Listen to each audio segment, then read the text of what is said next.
Namaskar, my name is Shailesh G. Rathod and I am Senior International Yoga Faculty from Art of Living. पिछले कई साल से मैं परम पूज्य गुरुदेव श्री श्री रविशंकर जी के साथ जुड़ा हूँ। योगा टीचर होने के नाते हम जहाँ भी जाते हैं, जिसको भी मिलते हैं, बहुत सारे सवाल आते हैं, बहुत सारे प्रश्न हमें पूछे जाते हैं, लेकिन उनमें से एक प्रश्न जो कॉमनली पूछा जाता है या ज़्यादातर पूछा जाता है, वो जिसके बारे में हम आज बात करेंगे, और वो है योग करने के फायदे क्या हैं। हर एक व्यक्ति ये पूछता है कि योग करने के फायदे क्या हैं।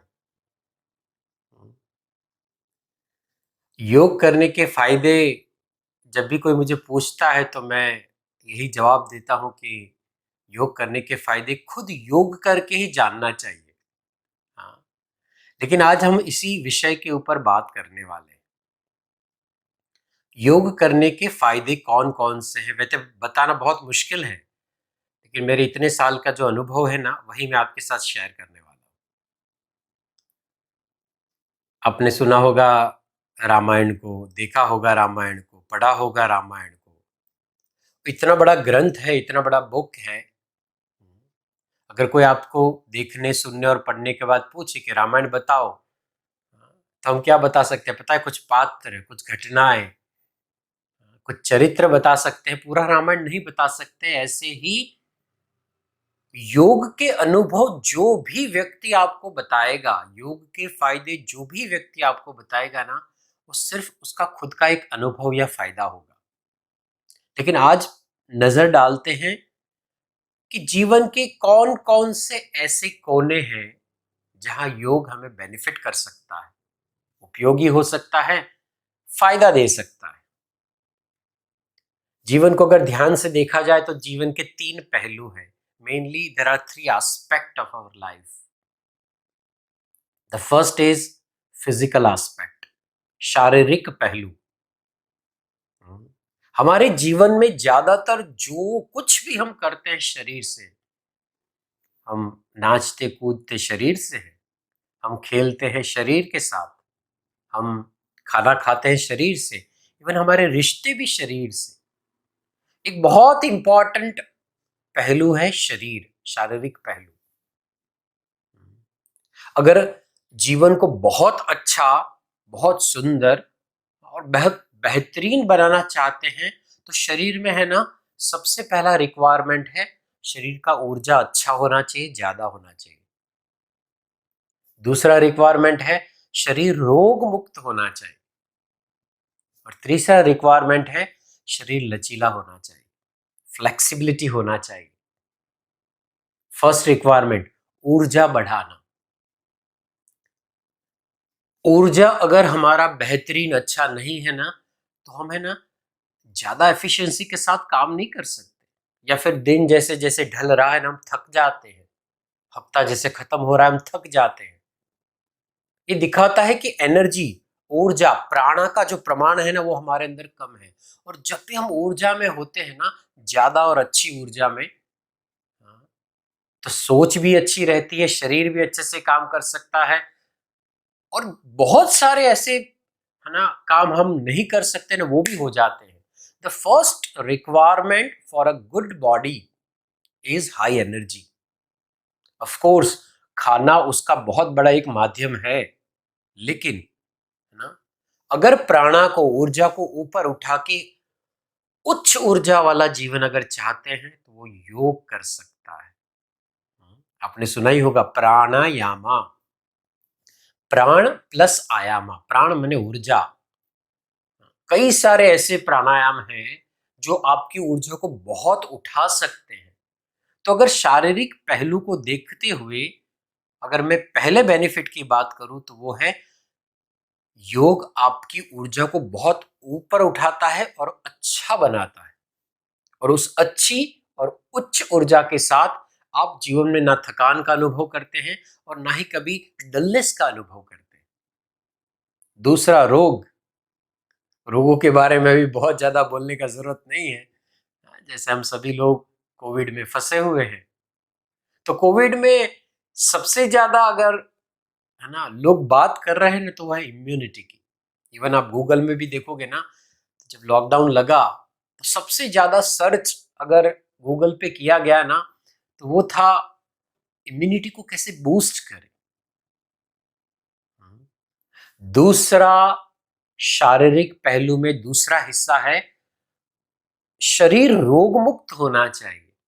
मैं बात कर रहा हूं दोनों प्रकार के डिजीज की, communicable disease and non NCD, जिसे है ना कहते हैं नॉन कम्युनिकेबल डिजीज, लाइफस्टाइल की वजह से पैदा होने वाले डिजीज ज्यादातर।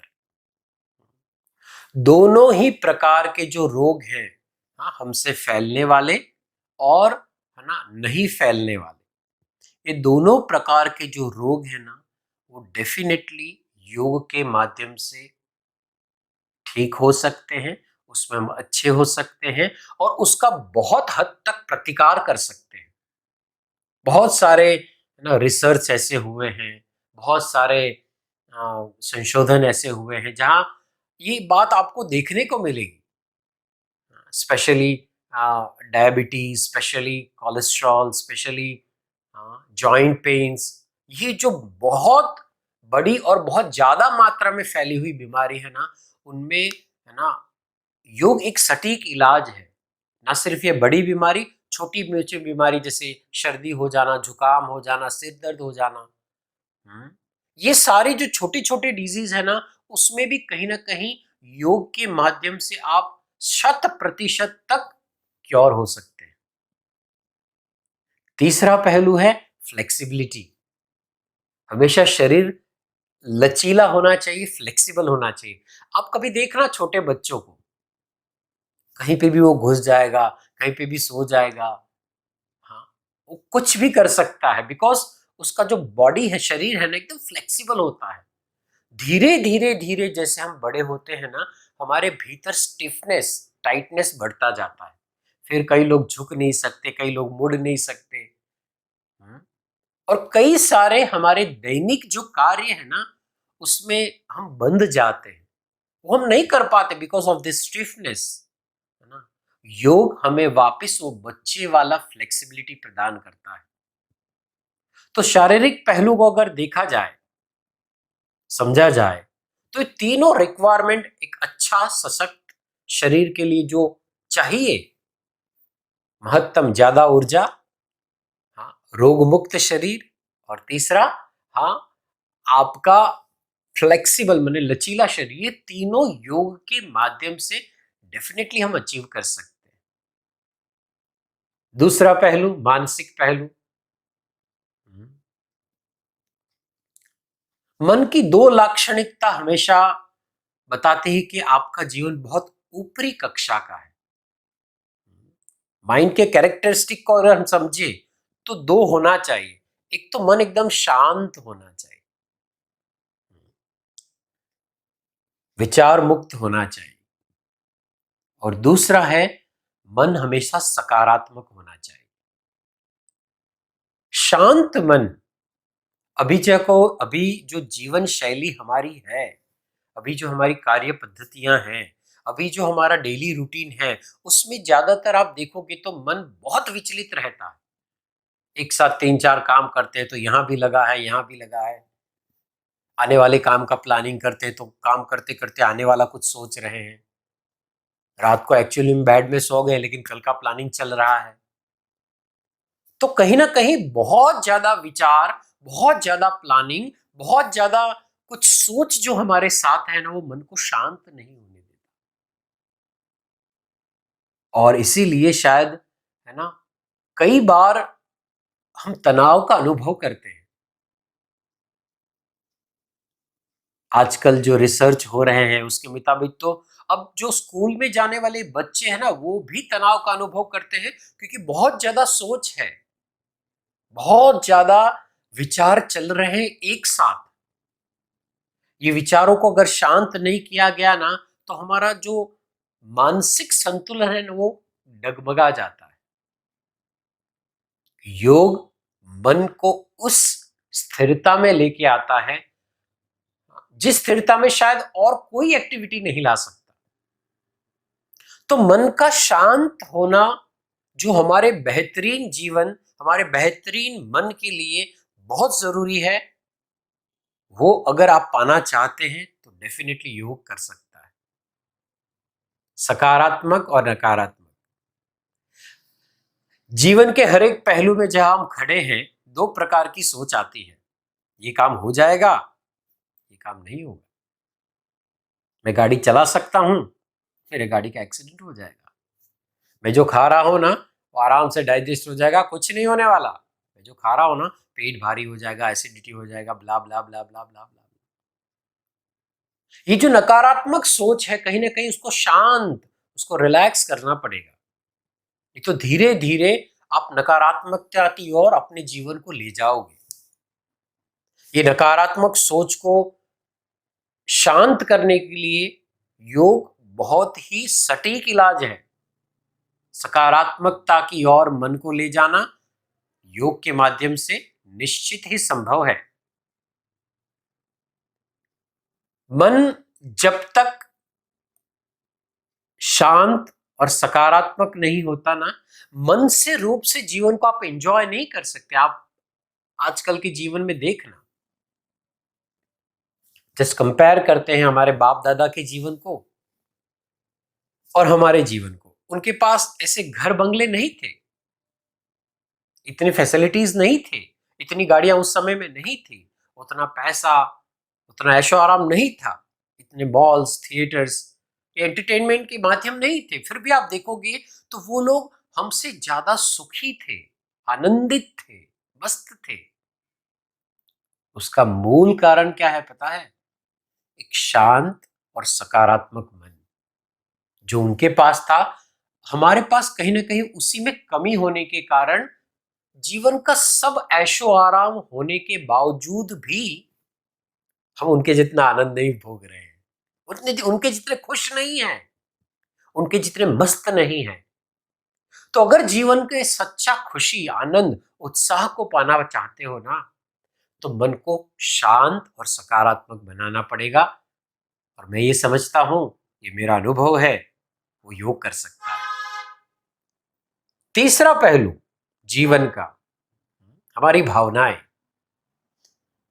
हमारा परिवार है, हम एक समाज में रहते हैं, हमारे बहुत सारे मित्र हैं, हम एक सोसाइटी में रहते हैं, तो बहुत कुछ हमारे आसपास में चल रहा है। और ये जो चल रहा है ना, उसका जो असर है ना, वो हमारे भीतर होता है। और उसी का रिफ्लेक्शन जब आता है ना, इस रिफ्लेक्शन को समझने जैसा है। एग्जाम्पल देता हूं कि आप शाम को थके हारे ऑफिस से घर आ रहे हैं अपना टू व्हीलर लेके। आपको लगा था कि 15 मिनट में मैं घर पहुंच जाऊंगा, आराम से खाना खाऊंगा, फिर सो जाऊंगा, हाथ में थका हुआ हूं। रास्ते में आपने देखा कि बहुत ट्रैफिक जाम है, बहुत कुछ हैजी हो चुका है, आपका स्कूटर या गाड़ी निकल नहीं सकता, आप फंस चुके हैं, 1 घंटा, सवा घंटा तक आप निकल नहीं पाए। क्या होगा? गुस्सा आएगा। एक फीलिंग है, भावना है। गुस्सा क्यों आया?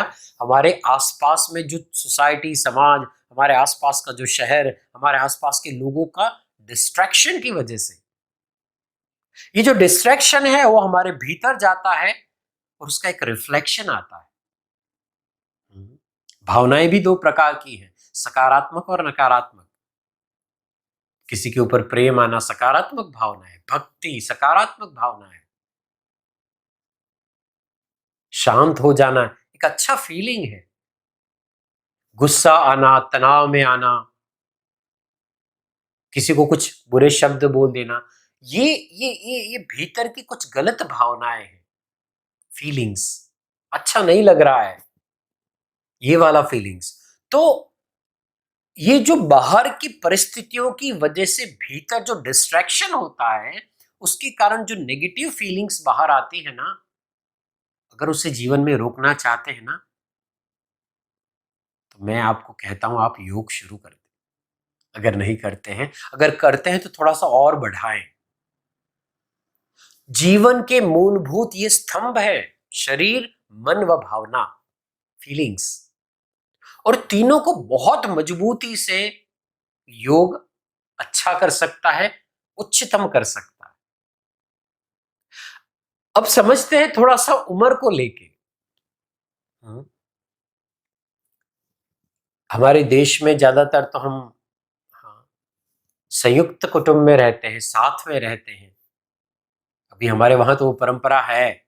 तो आप देखोगे कि अ, हमारे घरों में छोटे छोटे बच्चे भी हैं, और हमारे दादाजी या दादी जी, माई, अम्मा, हाँ, हमारे पिताजी, ऐसे हमारे प्राउड और बहुत ही, है ना, आदरणीय लोग भी हैं। अगर इनको सेक्शन वाइज हम देखते हैं तो योग के माध्यम से, तो बच्चों को, अभी के बच्चों को ध्यान से आप देखोगे ना, तो अभी के जो बच्चे ना बहुत एनर्जेटिक है, वो थकेंगे नहीं, देखना आप। बहुत होशियार भी हैं, कोई भी मोबाइल यूज कर सकते हैं आराम से, टीवी फटाफट फटाफट यूज करते हैं, आप देखा होगा आपने। अभी के बच्चों को कोई भी चीज एक आध बार सिखाओगे ना, तुरंत पकड़ लेता है। लेकिन अभी के बच्चों में एक जो बात का कमी है ना, वो है ध्यान केंद्रित करना। आप में से जितने भी माता पिता मुझे सुन रहे हैं ना, वो यही सवाल होगा मन में कि बच्चों का ध्यान केंद्रित कैसे करें, स्पेशली पढ़ाई में। जैसे ही पढ़ाई के लिए बिठाते हैं ना, वो कुछ और करता है, खड़ा हो जाता है, ये होता है, यहाँ चला जाता है, उसको भूख लग जाता है, उसको पानी पीना होता है। एक चित्त से, एक कंसंट्रेशन से वो एक जगह बैठ नहीं सकता, स्पेशली पढ़ाई के लिए। और आज की बात बताऊं, तो अगर बच्चों को निरंतर कुछ प्राणायाम, कुछ ध्यान, कुछ योगिक प्रक्रियाएं अगर की कराई जाए ना, तो उनका जो कंसंट्रेशन लेवल है ना, वो 30% से लेके 80% तक बढ़ा सकते हैं आप। दिस इज पावर ऑफ योग। उससे थोड़ा बड़ा और बड़े लोगों की ओर चलते हैं। युवावस्था, एक 18 17 18 साल का लड़का या लड़की से लेके 30 साल का, हाँ, एक यूथ, इनके जीवन को ध्यान से देखोगे तो इनके जीवन में, हाँ, पढ़ाई, हायर स्टडीज, एडमिशंस, एग्जाम्स को क्लिक करना, इनके जीवन में कौन सा कैरियर, कौन सी पढ़ाई में पसंद करूं, चूज करूं, ये कुछ प्रश्न होते हैं इनके। कौन सा जॉब पसंद करूं, ये कुछ क्वेश्चंस होते हैं। कौन सा लाइफ पार्टनर मैं चूज करूं, ये भी एक प्रश्न। ये जो फेस है ना जीवन का, ये बड़े बड़े डिसीजंस का है। ये बड़े बड़े डिसीजन लेके जीवन में, जीवन को बूस्ट करने वाला एक फेज है। और यहाँ पे बच्चे हैं ना, बहुत होशियार होते हैं। यूथ बहुत होशियार होता है, बहुत स्किलफुल होता है, बहुत पढ़ा लिखा होता है। लेकिन जहाँ पे वो डिसीजन लेने की बारी आती है ना, वहाँ थोड़ा सा हिल जाते हैं। और इसी के कारण है ना, बहुत सारे यूथ अपने जीवन का सही कैरियर, सही पार्टनर, सही डिसीजन नहीं ले सकते।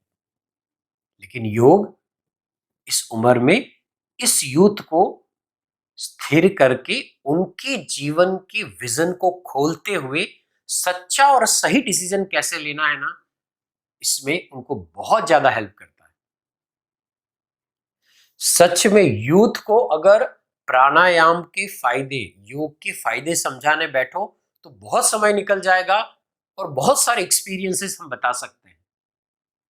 This are the main topics I am telling you. उससे थोड़ा और बड़े होते हैं हम, हमारे समाज में, हमारे घरों में, तो एक 35 साल का एक प्रौढ़ समझदार व्यक्ति, रिस्पॉन्सिबिलिटी है घर की, परिवार की, बच्चों की। हमसे ज्यादा हमारे बच्चे आगे जाए, ये एक भावना है, एक चाह है इस व्यक्तित्व में। पूरे दिन काम करना, फैमिली को देखना, धीरे धीरे गाड़ी है, बंगला है, ये सब कुछ एस्टैब्लिश करना, बिजनेस है। और ये जो एस्टैब्लिशमेंट है, ये जो परिवार को ध्यान रखने वाली बात है, परिवार को संभालने की बात है, ये जो रिस्पॉन्सिबिलिटी वाली बात है ना, वो कहीं ना कहीं प्रेशर क्रिएट करती है इस उम्र में। और इसीलिए आपने देखा होगा कि जब भी व्यक्ति 35 30 35 साल से ऊपर चलता है ना, तभी वो हाई ब्लड प्रेशर का प्रॉब्लम शुरू हो जाता है, तभी कोलेस्ट्रॉल बढ़ना शुरू हो जाता है, तभी शुगर लेवल्स चेंज होने शुरू हो जाते हैं, तभी जॉइंट पेन शुरू हो जाते हैं, 35 नहीं तो 40। तभी कुछ ऐसी बातें शुरू हो जाती है, बालों का झड़ना, आंखों में कम दिखाई देना, थकान लगना, जॉइंट पेन होना। ये दिखाता है कि प्रेशर्स बढ़ रहे हैं और उसमें हम धीरे धीरे धीरे धीरे दब रहे हैं। ये जो प्रेशर है ना, उसको अगर रिलीज करना चाहते हैं ना, योग कर सकता है। ये जितने भी मैंने डिजीज बताए या इससे भी बाहर अगर कोई है ना, अलग अलग जो नाम है डिजीज के, है ना, उसको आप होल्ड कर सकते हो, उसको आप दूर कर सकते हो अपने से, अगर योग करते हैं तो। ये बहुत इंपॉर्टेंट फेज है लाइफ का, जहां पे हमें खुद को तो बचाना है और हमारे परिवार को उठाना है, हमारे बिजनेस को उठाना है, हमारे बच्चों को उठाना है। तो इस फेज में योग आपको प्रेशराइज नहीं होने देगा और आप खुल के अपने प्रोग्रेस को अचीव कर सकते हैं। उससे आगे वाला एक और फेज, जहां 60 65 70 साल हो चुका है, यूजुअली रिस्पॉन्सिबिलिटीज कम है, काम बहुत कम है, यूजुअली अध्यात्म, भगवान या कुछ सात्विक या अच्छी प्रवृत्तियों में मन जा रहा है या हम ले जा रहे हैं। लेकिन जिस व्यक्तित्व ने पूरा जीवन रिस्पॉन्सिबिलिटी लिया हो, काम किया हो, वो काम छोड़ के अपने आप को एक बेचैनी में पाता है, अपने आप को एक जड़ता की ओर ले जाता है, अपने आप को, है ना, क्या करना है ना, उस असमंजस में पाता है। योग उस अध्यात्म की गहराई में ले जाता है, जिस अध्यात्म में आप अपने आप को घसीट के लेना चाहते हो, ले जाना चाहते हो, उस सात्विकता की ओर लेके जाना चाहता है, जो सच में ईश्वर ने बनाई है इस उम्र में। सच में ईश्वर ने हमें प्रेरणा दी है कि इस उम्र में उस सात्विकता तक पहुंचना, उस सिंप्लिसिटी तक पहुंचना, उस एक सुखद अनुभव की ओर पहुंचना। वो जो अनुभव है ना सुखद, वो बहुत सुंदर तरीके से योग प्रदान कर सकता है। तो जीवन के जो चारों फेज हैं, उम्र के जो चारों फेज हैं, चारों में मैं आपको समझा रहा हूं, बता रहा हूं कि कुछ प्राइम रिक्वायरमेंट्स है जीवन की, और उस प्राइम रिक्वायरमेंट में योग है ना, बहुत ज्यादा आपको हेल्प करता है, बहुत ज्यादा आपको हेल्प करते हुए आगे बढ़ाता है। एक और एनालिसिस की ओर चलते हैं। जीवन को अगर मैं कुछ हिस्सों में बांटता हूं, तो मोटा मोटी मेरे हिसाब से 4 हिस्सों में मैं जीवन को बांट रहा हूं। पहला हिस्सा मेरा पर्सनल जीवन, दूसरा हिस्सा मेरा सोशल लाइफ, माने मेरा सामाजिक जीवन, तीसरा द मोस्ट इंपॉर्टेंट वन, आर्थिक, अर्थ वाला, इकोनॉमिकल लाइफ, आर्थिक जीवन, एंड चौथा आध्यात्मिक जीवन। जीवन की जितने भी एक्टिविटीज हैं, जीवन में हम जो कुछ भी कर रहे हैं, उनको ये 4 में से 1 सेक्शन में डाल सकते हैं, 4 में से 1 विभाग में डाल सकते हैं। अगर मैं सुबह उठ के पूजा करता हूं तो वो मेरा आध्यात्मिक जीवन है। मेरे कपड़े एकदम मस्त तैयार होके मैं ऑफिस जाता हूँ, ये मेरा पर्सनल जीवन है। मेरा परिवार मेरा पर्सनल जीवन है। मैं एक ज्ञाति से हूँ, एक जाति से हूँ, मेरा एक परिवार है, मेरा एक सोसाइटी है, मेरा एक समाज है। ये मेरा सामाजिक जीवन, मेरा देश, मेरा गांव, ये सामाजिक जीवन। मेरा पैसा, मेरी प्रॉपर्टीज, मेरी इनकम, इनकमिंग, आउटगोइंग, मेरे सेविंग्स, ये मेरा फाइनेंशियल, इकोनॉमिकल जीवन है। सो दिन में जो भी कुछ एक्टिविटी करते हैं, इसको इस 4 में से किसी 1 सेक्शन में हम डाल सकते हैं कि भाई ये मेरे पर्सनल जीवन के लिए किया, ये मेरे सोसाइटी के लिए, समाज के लिए किया, वॉट एवर इट इज। अब इन 4 सेक्शंस को अगर हम ध्यान से देखें योगिक दृष्टिकोण से, ऑफ कोर्स,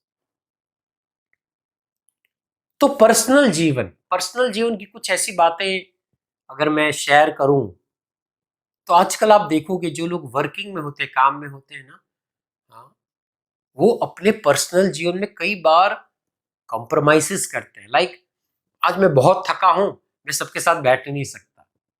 यूजुअल ये एक ऑब्जर्वेशन है, आप देखना।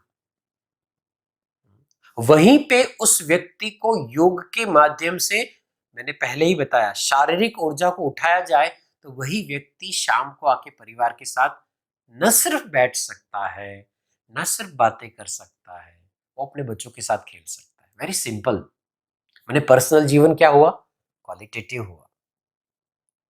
मैं बात कर रहा हूं शौक की, मुझे गाने का शौक है, लेकिन जो जीवन का जो हौच पौच है, वो ट्रैफिक में जाना, वो पूरा दिन बॉस का प्रेशर, वो काम का प्रेशर, वापिस आना, मन बहुत अच्छा, गाने का मन ही नहीं हो रहा है। ये जो मानसिक असर है ना आपके पर्सनल जीवन पे ना, अगर मन को एकदम स्थिर कर दिया जाए और सकारात्मक कर दिया जाए, उच्च ऊर्जा में लाया जाए ना, तो वही व्यक्ति ये सब कुछ हौच पौच से बाहर उठा के, बाहर आके शाम को, रात को गुनगुनाएगा और अपने पूरे परिवार को मस्त बना सकता है। ये कुछ एग्जाम्पल्स मैं दे रहा हूं। बात है खाने की। एक तरफ आप थके हारे जो बना है डाल दिया, और एक तरफ आज ये बनाते हैं सब लोग मिल के खाएंगे। ये फीलिंग पर्सनल जीवन में मैं ऐसा समझता हूं योग के माध्यम से डेफिनेटली आ सकता है। ऑफ कोर्स रोगों की बात करें, जिनके घर में, भगवान नहीं करे, जिनके घर में लंबे समय की बीमारियां होती है, देखना उनके घर में कई सारे रिस्ट्रिक्शन होते हैं। जैसे कोई शुगर पेशेंट है तो हर चीज में वो शुगर को नापते जाएंगे, देखते जाएंगे, कुछ चीजें घर में बनना ही बंद हो जाएगा। कहीं ना कहीं शारीरिक, मानसिक और भावनात्मक पहलू को पर्सनल जीवन के साथ में अगर जोड़ता हूं, तो ये तीन पहलू अगर शक्तिशाली हुए ना, तो मैं ऐसा समझता हूं कि आपका पर्सनल लाइफ एकदम वाइब्रेंट होगा, आपका परिवार एकदम मस्त होकर सकता है। गुरुदेव हमेशा कहते हैं, हाउस तो बना लिया, house in English it is, you can make very good house, but वो हाउस जो है ना, उसको अगर होम बनाना चाहते हैं ना, तो योग करना पड़ेगा। और देखिए फिर वो ऊर्जा, वो वो वो वाइब्रेंट घर, है ना, सब लोग देख पाएंगे, महसूस कर पाएंगे। दूसरा जीवन है सामाजिक। अरे यहां खुद का काम नहीं होता, समाज का काम हम क्या करेंगे। यहां खुद के उसमें थक जाते हैं, देश का, गांव का, शहर का, समाज का, सोसाइटी का, कहाँ लप्पन छप्पन में हम पड़े, कहाँ हम लोगों का दुख दर्द के लिए जाए, हमारा ही नहीं हो रहा है। इवन पहले के जमाने को अगर देखें तो लोग शाम को ना, जो अ, साथ में जो रहते थे ना, साथ में शाम को लोग बैठे रहते थे, आराम से बातें करते थे, मस्त होते थे। ये भी एक सामाजिक पहलू है। और आज इंसान आता ही 9-10 बजे, आता ही थक हार के है, बाजू वाले के साथ क्या बैठेगा, जो घर वालों के साथ, परिवार के साथ नहीं बैठ सकता। तो सामाजिक जीवन में जो मस्ती और आनंद का अनुभव भोगना चाहते हैं ना, वो कहीं ना कहीं योग के माध्यम से हो सकता है। अगर हम फिजिकली एकदम एनर्जेटिक है, फिट है, तो लंबे समय तक काम कर सकते हैं, ज्यादा लोगों से मिल सकते हैं, ज्यादा लोगों के साथ काम कर सकते हैं। अगेन सिंपल एग्जांपल, आप अकेले खाना खाने बैठो और सारे दोस्त साथ में बैठो, कौन सा वाला अच्छा लगेगा? ऑफ कोर्स सबके साथ में, लेकिन उस सबके साथ में बैठने के लिए एक अच्छा शरीर, एक अच्छा मन और एक अच्छा फीलिंग भी तो चाहिए, जो कौन दे सकता है? योग। वो एक उन्माद आएगा, वो एक हर्ष आएगा भीतर से, और उसके साथ आप सबके साथ, है ना, जैसे जैसे कॉलेज का समय में आप यूथ को देखोगे ना, बैठे रहते हैं, मस्ती करते हैं, गप्पे लड़ाते हैं, वो माहौल आपका सोसाइटी, आपका समाज, आपका पूरा परिवार में आता है जब योग नामक ऊर्जा आपका सामाजिक जीवन में ऐड होता है। तीसरा फाइनेंशियल, इकोनॉमिकल लाइफ, आप कहोगे उसमें योग कहाँ से मदद करेगा, लेकिन डेफिनेटली मैं आपको बताऊंगा कि उसमें भी करेगा। बहुत जरूरी है स्किलफुल होना। जो भी आप बिजनेस या नौकरी करते हो, बहुत जरूरी है कुछ क्रिएटिव करना। आज के समय में बहुत जरूरी है प्रॉपर प्लानिंग करना, बहुत जरूरी है मैनेजमेंट करना। ये जो मैं शब्द बोल रहा हूँ ध्यान से सुनिएगा, जो लोग प्रोफेशनल है ना वो ज्यादा इसको समझेंगे। प्लानिंग, मैनेजमेंट, स्किलफुलनेस, एटीट्यूड, ये जो भी कुछ शब्द है ना कहीं वो आपके भीतर से आते हैं। प्लानिंग, मैनेजमेंट, और वो ये जो शब्द आपके अंदर बहुत अगर डेवलप हो चुके हैं, प्रॉपर मात्रा में है ना, तो फाइनेंशियल इकोनॉमिकल ग्रोथ करने में आपको कोई रोक नहीं सकता, आपको कोई दबा नहीं सकता, क्योंकि आपके पास वो मैनेजमेंट स्किल्स हैं, आपके पास वो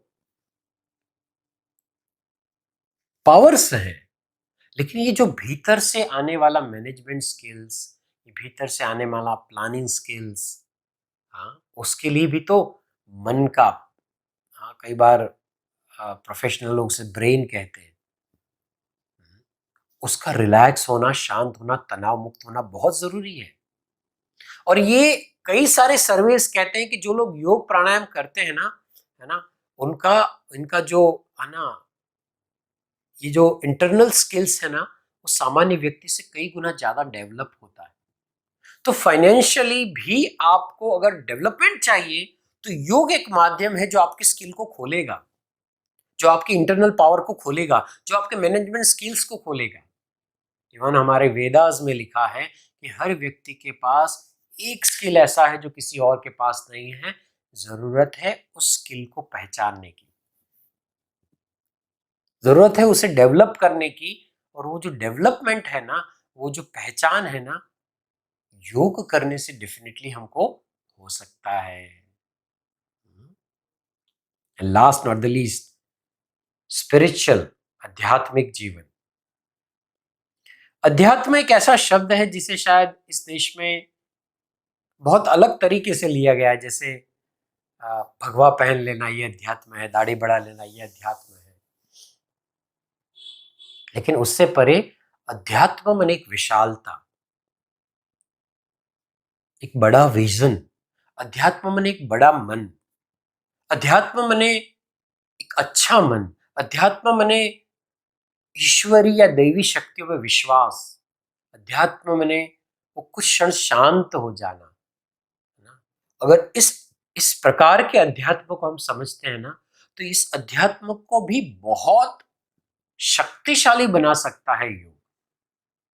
इस अध्यात्म को भी बहुत प्योर कर सकता है योग। मैंने बताया 60-70 प्लस के बाद कई सारे लोग ऐसे हैं जो समझ चुके, ज्ञान है कि अब ईश्वरीय आराधना करना, हाँ, कुछ अच्छे सेवा के कर्म करना, बच्चों के साथ खेलना, यही जीवन है, क्योंकि रिस्पॉन्सिबिलिटीज खत्म हो चुके हैं।